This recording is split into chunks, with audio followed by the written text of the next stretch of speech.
those circumstances. Are you ready?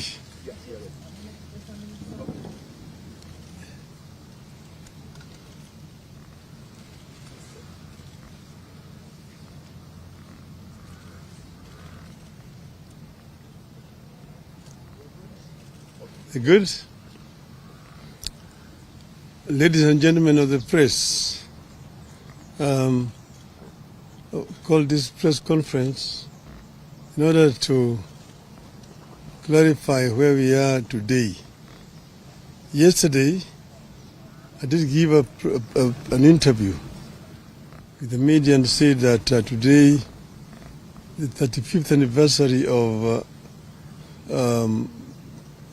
Saba Saba, I was going to go to Kamkunji to join other Kenyans in commemorating this very important day. Unfortunately, as you all know, circumstances, today there are roadblocks all over town, which has made it difficult for people to move to Kamkunji. In the circumstances, I've decided therefore to talk to the media here at Serena. Some of you may not know fully the history of Saba Saba. As you know that Kenya attained independence in 1963, and at that time it was a multi-party system. There were three political parties: KANU, KADU, and then APP.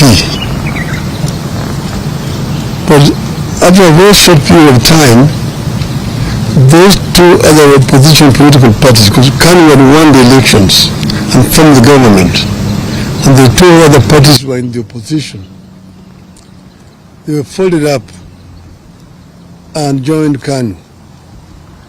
And KANU remained the only political party. However, in 1966, an opposition party was formed called the Kenya People's Union.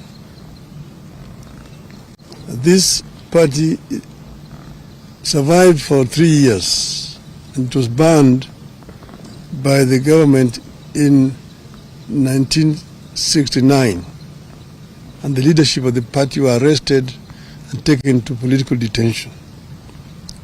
From that time onwards, Kenya remained a de facto single-party dictatorship from 1969 to 1982. 1982, when some of us wanted to form a political party, the regime then went to Parliament and introduced a law to make the country a single party, a constitutional amendment which is known as Section 2A, that made it illegal to form any other political party.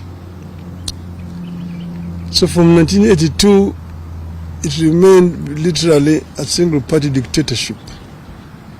But that is the reason why in that same year there was a coup attempt which did not succeed.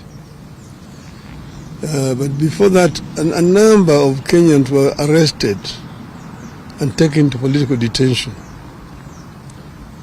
Most of them were lecturers at the University of Nairobi. Mukarunganga, people like Professor Katama Mukangi, Professor Willy Mutunga, Dr. Professor Yugi Akongo, quite a number of university lecturers were arrested and detained, and the others, Koigo Omwere, George Anyona, were taken to political detention. So this situation persisted. Some of us were arrested in that year, 1982, after the coup attempt, and taken to political detention. And we stayed there for 6 years. Then in 1988, KANU brought an amendment to his laws saying that they are bringing what they call direct democracy, where there was a nomination process where people were lining up behind the candidates, and then the returning officer would count the voters who had lined up behind the candidates, and whoever got the highest number of votes, if you got more than 50% in total, you are automatically declared a member of parliament without having to go to the ballot. That process was abused, and many popular candidates were rigged at that stage, and therefore there was no real proper election in 1988. This now added momentum and anger to the movement for change. Among those people who had been rigged out were Kenneth Matiba and Charles Robia. So, come 1990,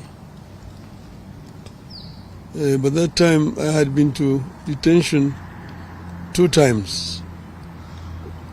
The 2 politicians, Kenneth Matiba and Charles Robia, on the 2nd of May 1990, addressed a press conference in which they said that the time had come for Kenya to become a multi-party.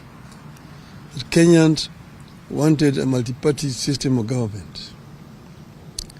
They were condemned seriously as being ethnic chauvinists, anarchists, people who want to bring chaos in this country. We're told that this country was not yet cohesive enough to become multi-party. It would take another 100 years before Kenya became a multi-party system. So these were daydreamers. So the kind of machinery at that time set off now to demonize the 2 members of parliament, the 3 former members of parliament. And in the process, of course, a number of very inflammatory statements were made, even by some today politicians who are talking about democracy here. If you go into the archives, you see the names and what they said at that time. So in the process, Kenneth Matiba came to look for me to arrange for a meeting between him and Jaramogi Oginga Odinga, who's my father. I arranged the meeting, and then we met again. They met again with Mr. Robia, Mr. Neko, and after lengthy deliberations, the decision was taken that they would be supported. At that same time, they sent the goons to Matiba's home the following day to attack his family. Matiba's wife was very badly wounded, Edith, and she was admitted to Nairobi Hospital, where we went to see her. After that, we, myself and Kenneth Matiba and Charles Robia, made a statement which we said we would go to Kamkunji to ask Kenyans if they were ready for multi-party. And we do it on the day of the 7th of July that year, 1990. 7th of July, 1990. So after making that statement, we then now went on to mobilize for the meeting at Kamkunji. But then, of course, the police officers came to block us for meeting each other. They were stationed in my office at AJAABU House, Matiba's office, up there on Koinange Street, and Rubia's office, and Paul Mwite's, and Gibson Kamau Kuria's. On the 2nd of July 1990, Matiba and Rubia were arrested and taken to detention. On the 4th of July, I was arrested and taken to detention. That same night, they arrested Gitobu Manyara, they arrested John Hamenwa, they arrested now Justice Mohammed Ibrahim. Paul Mwite went into hiding. Kamau Kuria ran into American embassy and sought refuge. Keyote Murungi was in Ethiopia and went to America. But that's how it was. But the International Commission of Jurists came up and made a very powerful lobby for the release of Hamenwa and Manyara, and they were released. As we remained in detention. And as you know, Rubia is the one who was first affected. He got a very serious infection, was taken to hospital. Eventually, he lost his vocal cords and was released. Matiba suffered a stroke in detention and was removed and eventually brought to Nairobi Hospital, after which she was then taken to London for treatment. That completely undermined his health permanently. And these two people eventually died because of not old age at that time, but because of the injuries they sustained while in detention. Many people, but in spite of our being detained, the Kenyan people braved it and came out in numbers to go to Kamkunji on the 7th of July 1990. Many people were killed attempting to reach Kamkunji grounds that time. So then, after we came out of detention, then Ford was formed. We formed Ford. After forming Ford, again we get pressed and said we were going back to Kamkunji. Eventually, when I was targeted again, I was moved away from here and taken into exile.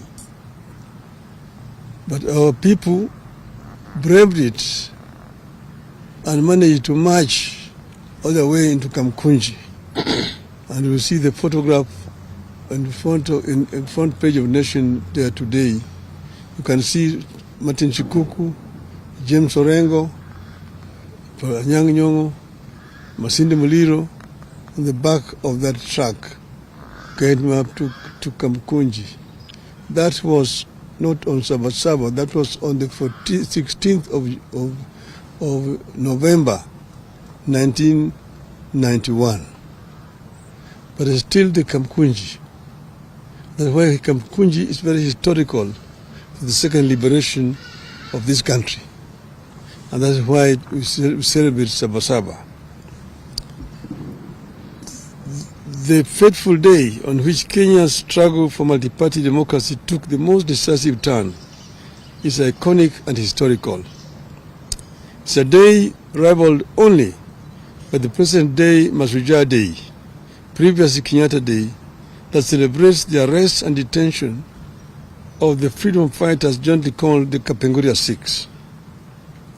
It is regrettable that the recognition and remembrance of Saba Saba has not been consistent in its short period history of 35 years.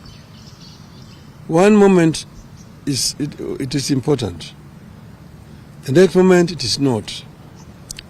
On this 35th anniversary of Saba Saba, we decided to remember and to set the record straight on its significance, what it was and is, and what we ought to do with the foundation it laid for the country. Before that day, some patriotic Kenyans had demanded the repeal of Section 2A of the Constitution. A number of people, including Kenneth Matiba, Raila Odinga, Mohamed Ibrahim, Toby Manyara, John Haminwa, and Charles Rubia, among others, were arrested and detained. It is quite unfortunate that some of the people we were fighting then and who sanctioned those arrests are trying to hide behind Saba Saba to advance their political fortunes. Some of them are alive today and now are masquerading as liberators. On the fateful day, July 7th, 1990, thousands of Kenyans tried to gather at the historic Kamkunji grounds to take stock of the past, the state of the nation, and chart a path of freedom forward. We decided that Saba Saba would be a march for political freedom and liberty, freedom of association, freedom of movement, freedom of expression, and a new democratic constitution founded on multi-partyism.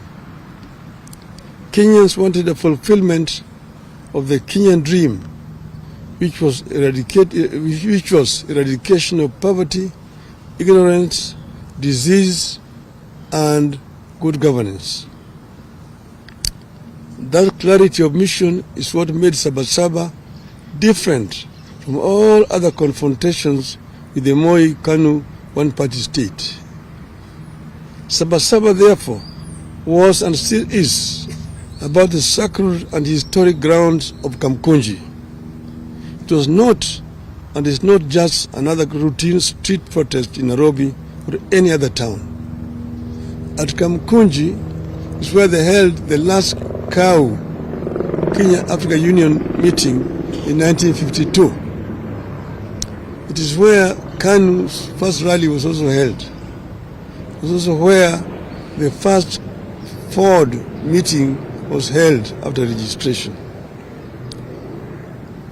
Saba Saba had a singular purpose: to the repeal of Section 2A of the Constitution and allow multi-party democracy in Kenya.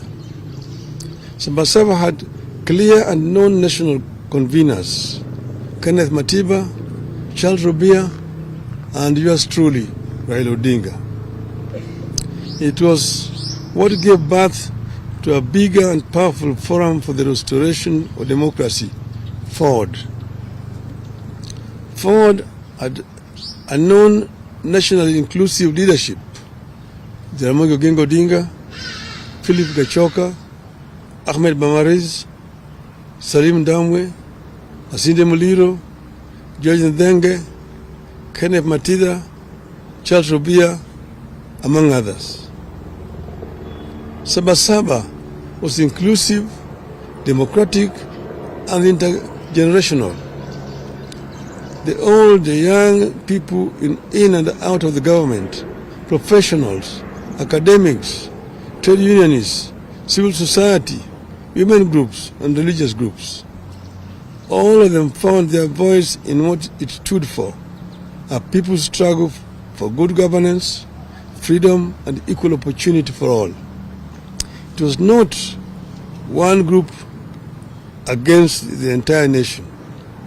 It was not community against that community, or of this age against that age. The movement stood for a peaceful and constitutional change of guard. That is the reason it focused singularly on amendment and later on the overhaul of the Constitution. These features are what made Saba Saba succeed. A year after the march, on December 2nd, 1991, President Moi capitulated. Section 2A of the Constitution was removed. Multi-partyism was reinstated. we achieved our core aim, which was to return Kenya to multi-partyism. Today, we have more parties than one could imagine then. That single amendment paved the way for the complete overhaul of the Constitution and the birth in 2010 of a new Constitution that came with provisions for fundamental freedoms and liberties that our citizens enjoy today. It is clear that many of the ideals espoused by the dreamers behind Saba Saba have become part of the national aspiration. We are a better nation because Saba Saba happened. We have a duty and a responsibility to honor the men and women who dared to dream and to turn out at a time of great peril to themselves and their families. 35 years later, the country is grappling with a new wave of unrest and political activism.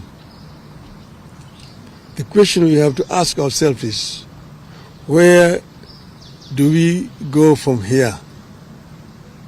Do we embrace chaos or a coming together of minds and country? As a living architect of the events leading to the Saba Saba, I choose a coming together of minds and country in the interest of the country. I long fought for its progress, stability, and prosperity. The most important struggle taking shape in our country today is the struggle for good governance, economic opportunity, and equality. The biggest challenge facing Kenya today and into the foreseeable future is how to expand economic opportunity and lift particularly young Kenyans out of poverty, exclusion, and unemployment. Kenyans are yearning for programs and leaders that prioritize economic inclusivity, social justice, and political freedom. There is no doubt that the country is yearning for legislation that makes our institutions more responsive, programs that ensure adequate funding for services that touch wananchi, changes that make our judiciary free, efficient and progressive, measures that make the executive more accountable and efficient. We must end impunity and corruption within our three arms of government. Our leaders must become modest, ethical, humble, and accountable. What is to be done? What is to be done? I propose an inclusive, intergenerational, national conclave to hear our people across all divides and come up with irreducible reforms and changes necessary to take the country forward. I propose that the country urgently returns to the agenda of comprehensive police reforms, focusing on enhancing accountability, transparency, and improving the police-to-people relationship. Your rogue police force that shoots people with impunity. And this is a force that we inherited from the colonialists. It has not been reformed to become a people's defender, a people's servant. I propose that the conclave I envisage comes up with better and sustainable ways for addressing transparency, accountability, and impunity, especially with regard to corruption, and ensuring that leaders are held accountable for their actions. I propose that the forum comes up with a comprehensive and sustainable strategy for addressing youth unemployment and expansion of opportunities for youth in the formal and informal sectors. Such a national conclave must have clear terms of reference and be populated and helmed by the most serious and sober minds in our nation. The proceeds of the national dialogue be subjected to a referendum. I rest my case. Thank you. Long live Kenya.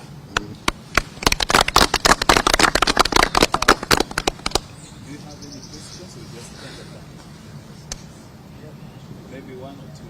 Say your name and the video.